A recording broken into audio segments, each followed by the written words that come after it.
The Rafah offensive or peace with Hamas? Israel's defiant Prime Minister Benjamin Netanyahu is staring at tough choices. Support for Netanyahu is also collapsing, by the way. The world is losing patience. The US is losing patience.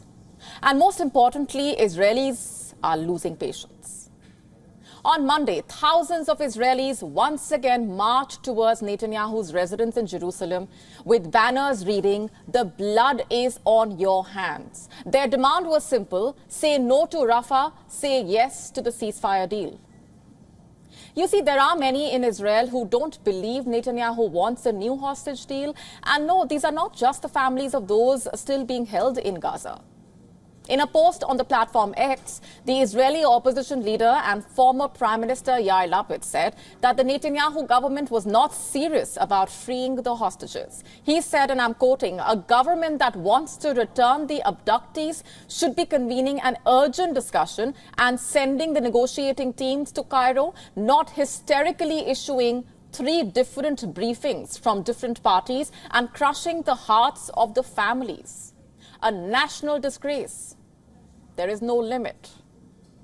Such is the level of skepticism. In fact, a majority in Israel believe that their prime minister wants to string out the fighting for as long as possible. And why is that, you ask? Well, it is so that he can remain in power. A ceasefire could very likely spell the end of Netanyahu's wartime government if its right-wing allies resign in protest. So when the news came that Hamas had accepted a deal, groups in Israel representing hostages cheered. The hostages' families urged the Israeli government to turn this opportunity into a deal and bring back those held captive. Remember, Israel estimates that 128 of the 250 hostages abducted by militants on the 7th of October still remain in Gaza, including 35 who the military says are dead. But what was the reaction from Netanyahu? The Israeli Prime Minister's first public response was to say that Hamas was far from meeting Israel's demands. Nonetheless, he dispatched a negotiating team to Cairo to discuss it. Now, this is new. It shows that Netanyahu government was taking Hamas acceptance seriously. But parallelly, IDF troops were sent to Rafah. Now, this complicates matters, you see. The fact that troops have been sent to Rafah, where today they have taken control of the crossing, shows that Netanyahu does not intend to halt the war. He knows a ceasefire now could very well likely spell the end of his government. Now, is Netanyahu then deliberately complicating matters to buy time to justify the Rafah invasion? We would not be surprised. But Israel's closest ally, the US, is against it. On Monday, President Joe Biden urgently warned Netanyahu against launching the Rafah offensive. Recently, the divide between the two leaders has grown amid mounting Palestinian death toll. Both leaders are facing growing public pressure. Biden from Americans who are questioning the country's support for Israel, and Netanyahu from the families of the hostages. The two leaders reportedly spoke on the phone for 30 minutes before Hamas accepted the ceasefire proposal. Biden reportedly told Netanyahu that he still believes a ceasefire with Hamas is the best way to protect lives of Israeli hostages. Last week, the Biden administration put on hold a shipment of American precision weapons to Israel. This was the first time since October 7 that the U.S. stopped weapons for Israel. It's big because Israel is among the largest recipients of the U.S. military aid in the world. Why the decision was made has still not been made clear. Could it be because the U.S. is worried about Netanyahu's defiance as far as Rafah is concerned?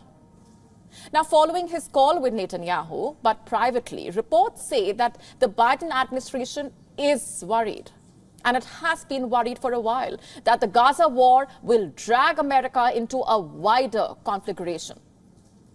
It worries about the wave of attacks by Iran-backed groups like Hezbollah and Houthis. Will the U.S. then be forced to open the Iran window? Initiate talks with its adversary, Iran? Too soon to say.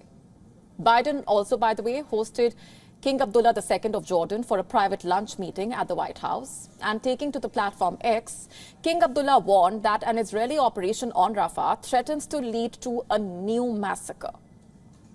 Meanwhile, even Lebanon's Ministry of Foreign Affairs warned against the escalation by the Israeli forces against Rafah. Nobody wants Israel to send troops to Rafah. Sure, it remains the last unexplored part of Gaza, so-called, but is it really the location of Hamas leaders? Israel says Hamas has 4 battalions in Rafah and that it must send in the ground forces to topple them. But currently, Rafah houses nearly 1 million displaced Palestinians. How will the IDF be able to identify Hamas fighters from them? Israel's original plan was to crush Hamas. That was its end game, not Rafah. Has Netanyahu forgotten his original goal? By sending troops to Rafah, the only thing he gets is a prolonged war. More deaths, more devastation. Sure, it will help him stay in power longer, but will it really help him in the long run is the question. He is already on borrowed time. One thing is for sure, Israel's Rafah offensive is going to be a gamble. If Israel does not succeed, Netanyahu will be left with few places to turn to. And this might be the best deal that Netanyahu is going to get.